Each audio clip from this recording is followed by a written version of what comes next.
చూడండి, దీన్ని నేను క్యాబేజీ మంచూరియా చేస్తున్నాను.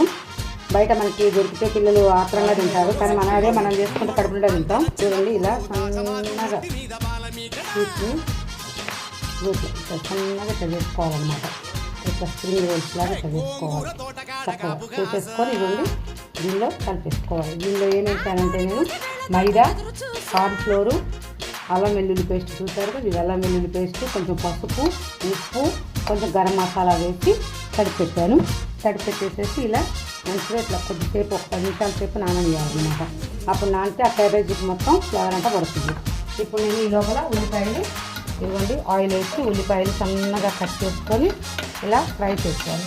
ఫ్రై చేసిన దానిలో మనం కలర్స్ వేసుకుంటే ఫుడ్ కలర్ వేసుకోవచ్చు, ఫుడ్ కలర్ లేకపోతే 2 టమాటాలు దిప్పేసి కూడా మనం పేస్ట్ వేసుకోవచ్చు అండి. వేసేసుకొని చేయవచ్చు. మీకు చూపించిన తర్వాత ప్రాసెస్.